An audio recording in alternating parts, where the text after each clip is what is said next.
and welcome. This is Chris-Ann from Elemental Energies with Chris-Ann, and today I have a journal that I would like to do a flip through of. A lot of times my journals are for sale. This particular one is already spoken for, so sorry, this one's not available. But I'd like to do a flip through and show you some of the different ways I've incorporated some of the things that I make. If you follow me on Instagram at Chris-Ann1234, you see I post different parts and pieces of different things that I make. So this one I have used some old book page, pieced it together. I have created this little floral bouquet using book page, some pretty little fibers, some pretty little laces and different things like that. I like to incorporate some stickers, some more fibers, some die cuts, and of course I incorporate a bunch of ribbons. This is a 5.5 by 8.5 ring bound journal. That's what I call it. I also like to use some bulb pins and put some charms. So you're going to see that in another spot in the journal. So I intend my journals to be used journals. I want them to be functional and I want people to use them and enjoy them.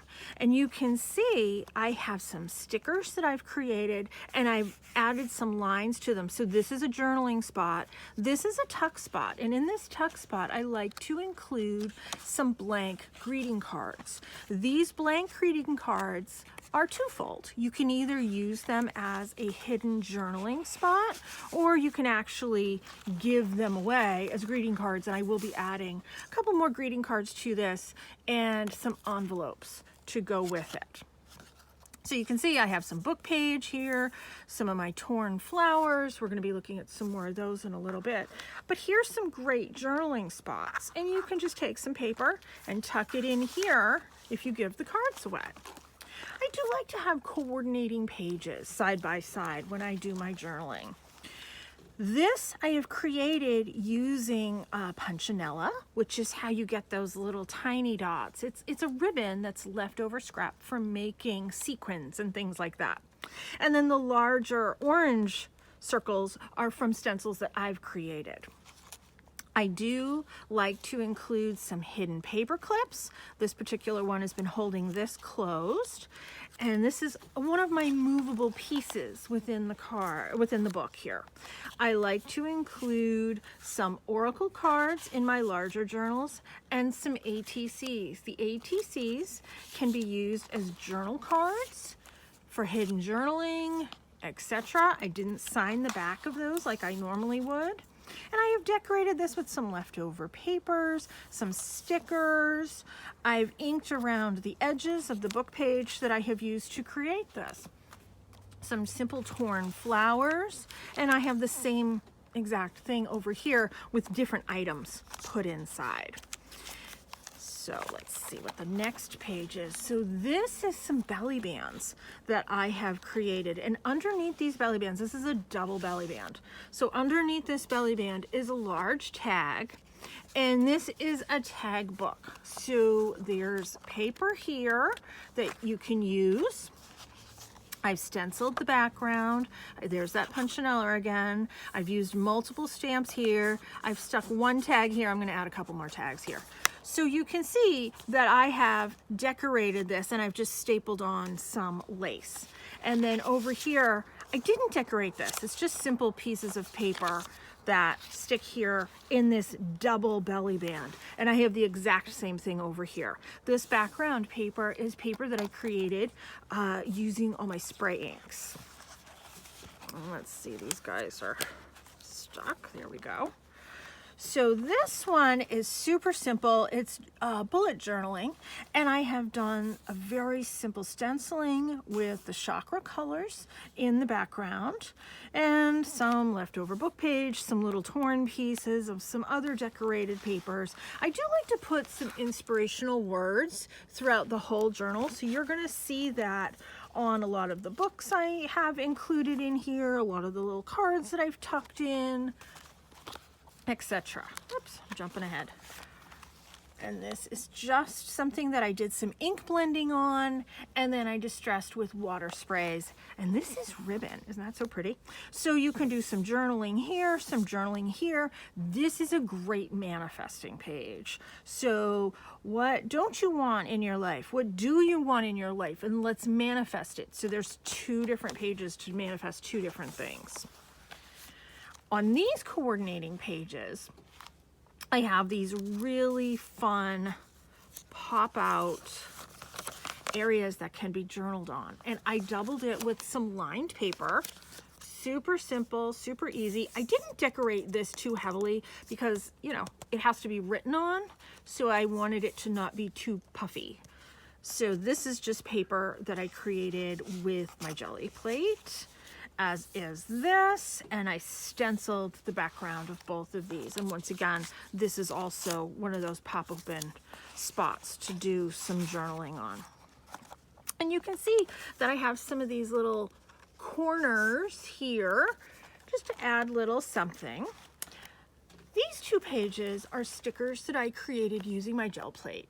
And then I simply drew around them with my black line pen and just did a little squiggles around them.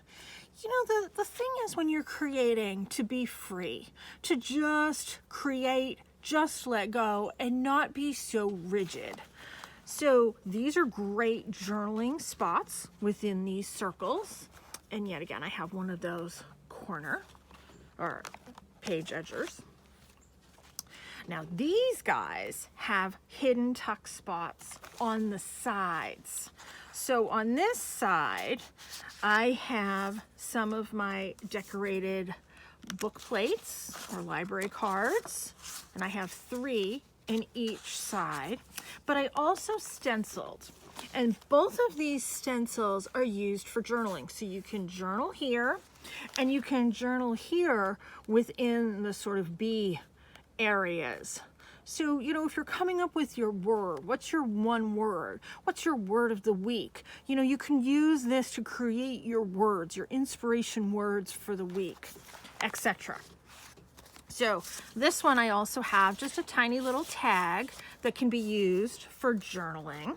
But on this side, I created a teeny tiny little book. And this was a lot of fun to create. It was just a little scraps from some different papers. And then I have a glassine bag here in the middle that I decorated. And this is open, so it's a pouch on both ends of the glassine bag. And just some fun little papers. So little tiny book within the book. Flip the page, and this is 3 pockets on each side, and I've loaded these pockets with different tags, and a lot of these tags are tag books, so those are tucked throughout here. But I also have some really pretty papers, as well as some of the library cards. Tons and tons and tons of tags and things tucked here. Oh, and this was created with book page and some of my prints from my gel plate. I stenciled the background, and then the back page is stenciled and using some die cuts and some stickers and different things that just, I don't know, struck my fancy. So when you're creating these journals, I hope this gives you a little bit of inspiration to create your own, to just use what you have on your desk. Use what you have within your collections. You know, we all have all these great fun stickers, but what are we going to do with them? Let's create a book. Let's create a journal. Let's create a gift for somebody that they can use it and enjoy it. And I hope you've enjoyed this one. I had so much fun building this book. I estimate that it took me, I don't know, in the 15-hour range to create it. 12 to 15 hours is kind of what I'm thinking. You know, this is what I do at night when I'm talking on the phone to my friends. I'm creating pages. But I'm stenciling, I'm using my gel plate, I'm creating all these backgrounds. And sometimes I sit down and create 4 backgrounds. Then I come back the next day and I decorate on them. Or I make these pieces one day, or these pieces one day, and then I put them all together. So have an arsenal of your pieces so you can just sit down and create your book. Wow, thanks so much for watching, and I hope this is of inspiration to you as well. So thank you so much. This has been Chrisanne. Be free.